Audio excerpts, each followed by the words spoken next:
Hello and welcome to NDTV Auto. Back in 2022 when E6 came to the Indian market, we barely knew about the brand BYD. Fast forward to 2024, things have changed remarkably thanks to a few brilliant products. मैं बात कर रहा हूँ Atto 3 और BYD Seal की, जिन्होंने इस brand का रुख बदल के रख दिया है. Now it's time to welcome the successor of E6 in the form of eMax 7. Essentially ये एक 3-row electric MPV है. कंपटीशन एक्चुअली कोई है नहीं मार्केट में, लेकिन प्राइस पॉइंट के लिहाज से बहुत हद तक ये टक्कर दे सकती है इनोवा हाई क्रॉस को. शुरुआती कीमत 27 लाख से थोड़ा सा come and top model fully loaded is 29,90,000 rupees ex showroom. Let's take you through this car today. I'm driving this in Chennai. If you find this video interesting, stick around, subscribe to our YouTube channel and share this video with your friends and family. If you look at Atto 3 and BYD Seal, they are very snazzy looking cars, really stylish. But this one, the philosophy is more subtle, it's more simpler. और face की तरफ अगर आप देखें तो आपको पता चलेगा it's a very flowy design. बहुत ज़्यादा आपको haphazard motion नहीं दिखेगा, which is actually a good thing for an MPV. Flush design for the grill. BYD का लोगो काफ़ी अच्छा लग रहा है इस satin finish पे. Company says the internals for the headlamps have been changed. थोड़ा सा redesigned लग रहा है. Dimensionally it has not changed. It stands over 4.7 meters in length. The wheelbase is 2.8 meters, marginally less than the Innova High Cross. जो alloy का design है वो पहले के मुकाबले change हो चुका है. This is more like 5-spoke Y-shaped design. 360 degree camera include हो चुका है इस गाड़ी में, which means grill में आपको कैमरा मिलेगा. Also placement of cameras on the ORVM. Side profile is same as it was before. ऊपर आप roof rail देख सकते हैं, gives it a little more height. It's a connected unit. और ज़्यादा अपीलिंग लग रहा है. पहले वाला थोड़ा सा ड्रैब सा डिज़ाइन था. Internals are also new. जो टेल गेट है ये भी अब इलेक्ट्रिक बन चुका है, which is actually a good thing. You are spending quite a lot on this car. लेकिन थर्ड रो आने की वजह से बूट स्पेस में बहुत ज़्यादा कटौती हुई है. लगभग 180 लीटर का बूट स्पेस आपको मिल जाएगा if all 3 rows are up. Let's hop inside and tell you how does it feel together after putting 3 rows in the cabin, and should you be actually interested in eMax 7 or not. जो पहले E6 आती थी that was a 5-seater variant, तो आपको यहाँ पे space ढेर सारा मिलता था, चाहे बूट स्पेस की बात करें या फिर मिडिल रो में leg room. Things have been reprofiled. तो यहाँ पे अगर आपको थर्ड रो एक्सेस करना पड़ेगा, you have both the options. मतलब कैप्टन सीट वेरिएंट भी आता है, बेंच सीट भी आता है. Bench seat is slightly higher price than the captain seats, और इन्हें टम्बल करके आपको पीछे जाना पड़ेगा. And this is the amount of aperture that you get to the third row. अब देखिए ये जो सीट है बहुत आगे की तरफ धकेला गया है. So you get good amount of leg room. Thigh support is 0. Headroom 6 foot के व्यक्ति के लिए ठीक है, लेकिन if you are very tall you will not find comfortable. ये जो पीछे का बैकरेस्ट एंगल है, this is also little acute. ये और थोड़ा पीछे रिक्लाइन होता तो मज़ा आता. 2 एडजस्टेबल हेडरेस्ट दिए गए हैं. You have 2 cup holders for the third row. AC vents भी दिए गए हैं. There is grab handle and you have a decent size quarter glass. Claustrophobic feel नहीं हो रहा है, and the big reason being this huge sunroof that almost runs down to the second row. It's time to talk about the middle row seats of the eMax 7. Initially मैं कह देना चाहता हूँ E6 से कंपेयर करेंगे तो यहाँ पे ज़रूर स्पेस की कटौती हुई है. You don't have that free flowing space to move around your legs. थोड़ा सा कम ज़रूर आपको फील होगा. The closest car that comes to my head is the likes of Hector Plus and the Safari. So all that much space is gone thanks to the third row. लेकिन feature appointment is good. You have dedicated AC vents, you have dedicated a USB charging port for the second row, a big sunroof almost to my head. The glass area is good. The fabric is now changed. It's more this mocha brown color. ये dark tan brown color का इस्तेमाल हो रहा है. ज़रूर premium feel होता है. few features that I think should have been considered, जैसे कि सेकेंड रो पैसेंजर्स के लिए भी वेंटिलेशन प्रोवाइड करना चाहिए था. This will feel really sweaty in Indian conditions. Sun blind भी शायद कंसिडर कर सकती थी company with this car, especially the top model. E6 जब मार्केट में प्रेजेंट थी, fleet owners really liked it. One, thanks to the range and also space उस गाड़ी में बहुत ही बढ़िया था. अब कंपनी थोड़ा पर्सनल यूज सेगमेंट में भी थोड़ा फोकस करना चाहती है विद दिस eMax 7, और फीचर एडिशन भी उसी डायरेक्शन में हुए हैं.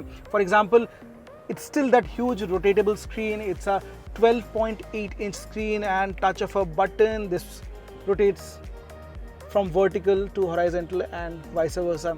The 360-degree camera is also nice. The visuals are crisp and you can play around, you can have a look from different angles. Wireless charging pad add हो चुका है. The gear lever and the central console area has also been redesigned. ये जो gear selector knob है ये थोड़ा premium लग रहा है पहले के मुकाबले. This has been changed.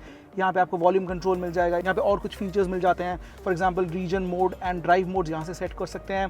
AC के कंट्रोल्स भी यहाँ से कुछ आप चेंज कर सकते हैं.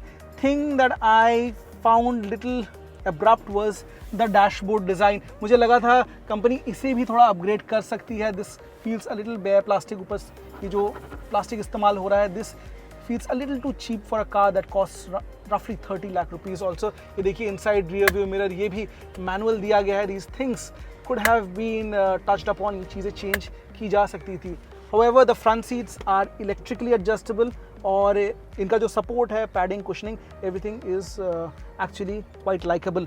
जो स्टीयरिंग व्हील है ये भी चेंज हो चुका है. This is a new steering unit and यहाँ पे नए कंट्रोल्स आ चुके हैं. These controls are for level 2 ADAS, which again on the safety front has a step up in this car. जो ड्राइवर के सामने वाला डिजिटल है that remains more or less same. बीचों बीच आपको एक डिजिटल MID मिलेगा 5 इंच का, and you have two circular dials, one for the speed and the other your throttle input and the battery discharge that shows regeneration and consumption of battery. So before I get into the driving dynamics of the eMax 7, I must tell you two things that people had observed in the E6. A, the range was excellent. I mean, in most real life cases, people were getting around 470 to 480 kilometers against a single full charge. On the other hand, the performance was slightly lacking. The previous E6 was delivering around 95 horsepower. It really felt slouch, especially with full house. You really felt the car to be sluggish. लेकिन बहुत कुछ उस department में change हुआ है. अब आपको दो डिफरेंट मोटर कॉन्फ़िगरेशन मिल जाएंगे और साथ ही साथ दो बैटरी पैक ऑप्शन भी मिल जाएंगे. पहले की तरह ही 71.8 किलोवाट आवर बैटरी पैक को कंटिन्यू किया गया है. Optimisation is better, which means range थोड़ा सा ज़्यादा अब कंपनी क्लेम कर रही है at 530 kilometres to a single charge. Along with that एक छोटा बैटरी पैक भी उतारा गया है 55.4 kilowatt hour, which promises a range of roughly 420 kilometers to a full charge, which means roughly it translates into 360 to 380 kilometers in real life condition. Overall, इनकी जो battery है that is their speciality. ये blade battery का इस्तेमाल करते हैं, which thermal efficiency के मामले में is better than others. Also safety के मामले में is better than others, and that has been proven over the years. अगर आप BYD की किताब पलट के देखें, they have sold over 9 million vehicles till date. ये जो गाड़ियाँ इंडिया में आ रही है, these are all full imports, so you expect the same quality that you see in the global market. In fact, performance की जब बात होती है तो आपको यहाँ पे दो मोटर कॉन्फ़िगरेशन मिलते हैं. Especially with the bigger battery pack, the output now stands over 200 horsepower, 310 newton meters of torque.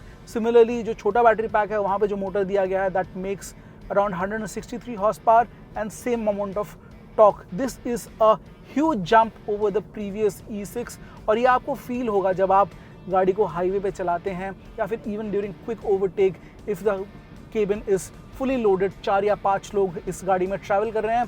You feel a little bit extra power on tap. Paddle shifters नहीं मिलेंगे. 3 ड्राइव मोड्स मिल जाते हैं, sport, eco and normal.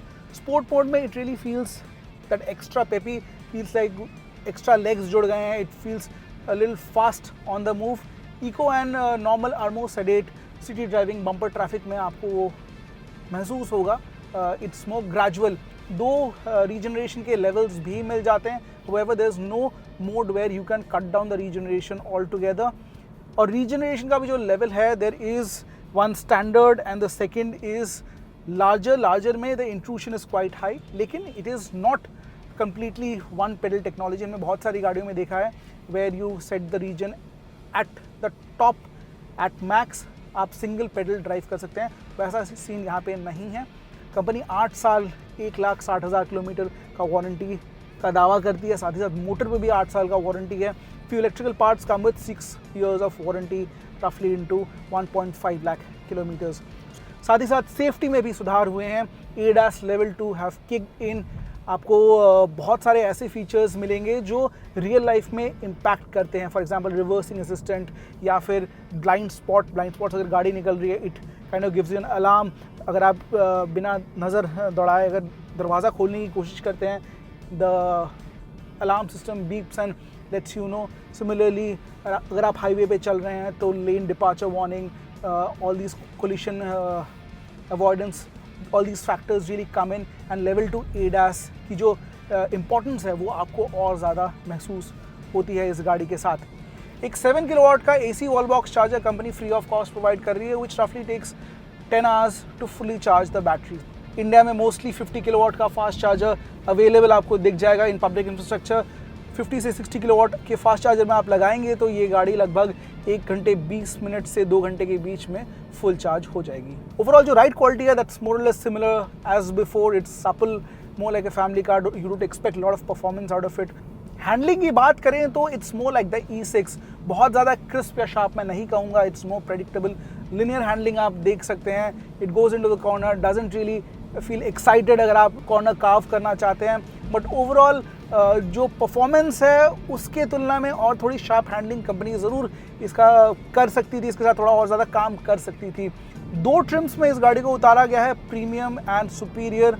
In fact the superior one which we are driving it's full of bells and whistles. लेकिन मैं expect कर रहा था एक टोन डाउन ट्रिम भी कंपनी कंसिडर कर सकती थी, जहाँ पे all these features could have been removed and bare basic for the fleet owners। लगभग अगर 20 लाख में एक 6 seater full size MPV electric में आती तो आई थिंक BYD और ज़्यादा मार्केट कैप्चर कर पाती।